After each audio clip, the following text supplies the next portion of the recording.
Hello mga kumare, magandang araw po sa inyong lahat. Ayan po ang inyong lingkod, nagsisipag-sipagan na naman. At dahil nga wala akong magawa, pinaghalughog ko ang kabahayan. Nilinisan ko ang buong kusina. Kakatapos ko lang maglinis ng sala, so kusina naman ang aking gagawin kasi alas 9 pa lang ng umaga at wala na akong ginagawa. Ayoko naman na lagi akong nakahiga kasi syempre lalaki ang tiyan natin. Medyo malamig na rin pati dito ngayon. O, diba? Sipag ng lola nyo. Sana all. Ganyan lang yan kasi syempre 5 CCTV camera ang nakatingin sa akin. Kailangan masipag tayo for today's video. Sabi ko mamaya na lang akong tanghali matutulog. Kasi kahapon masama nga yung pakiramdam ko at masakit ang aking puson.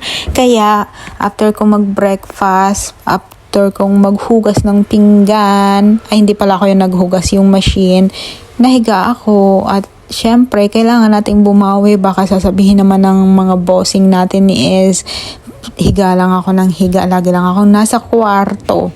At ayan na nga, 'di ba? Kailangan nating sipagan kasi para sa future naman 'yan. Mahirap na pag napatalsik tayo. Pero sabi naman nila, kapag wala nang ginagawa, you can take a rest na. Baka ibang take a rest naman yung sinasabi nila. At ayan na nga, 'di ba?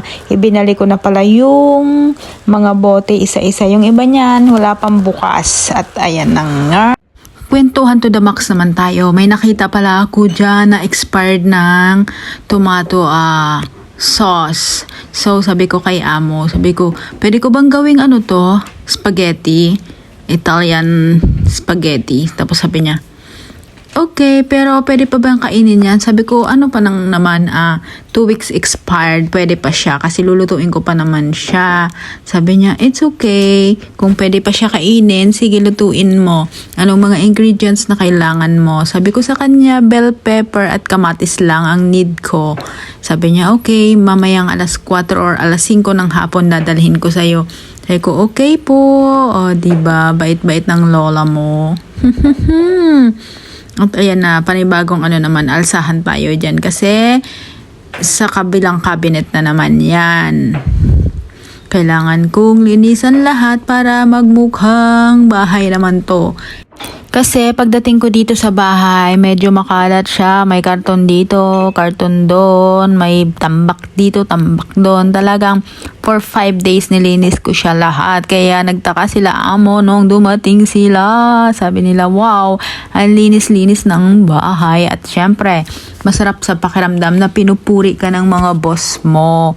Kasi sabi nila, dapat ang focus ko kay lolo lang. Kasi minsan, tulog naman talaga si lolo sa umaga. Kasi sa gabi, pabalik-balik yan dyan. Magtingin ng rep, umihi. Kahit kumain na siya, nakakalimutan niya. Kasi nga, may Alzheimer siya. Kaya, kailangan bantayan lahat ng kilos niya. At higit sa lahat, nahirapan na rin siyang maglakad. Mahirap na, baka mamaya matisod siya or 'di ba magkaroon ng malaking problema kapag siya ay natumbab, mabago. Kaya kailangan bantay sarado siya. Kaya ayan, 'di ba? Kahit sasabihin nila na si lolo yung focus mo, kailangan nating maglinis ng bahay para good mood sa atin lagi ang ating mga amo at kailangan magluto tayo ng masasarap. Lalo na paggabi kasi paggabi, minsan nandito sila nagdi-dinner. Gusto nilang kasabay si lolo mag-dinner pero usually kami lang talaga ni lolo maghapon dito sa loob ng bahay. O diba na pakasaya na solong-solo namin ni lolo yung bahay. Nandun siya sa kwarto niya, tapos ako nandito, pahiga-higa pag may time. Mas maraming higa kaysa sa trabaho. Pero okay lang yun kasi kahit papano, nakahiga man ako, asintado na lahat. Malinis ang bahay, may luto na, o diba? Saan ka makakita ng masipag na katulad ko pag may kamerang nakatingin? Joke lang. At ayan na nga, inayos ko na lahat dyan. Hindi ko na nabidyohan yung pagkaayos ko. Pero ayan, kitang-kita nyo naman na aliwalas na ang kalangitan. O, ayan, o, diba? O, sige na. Bye-bye. Thank you for watching.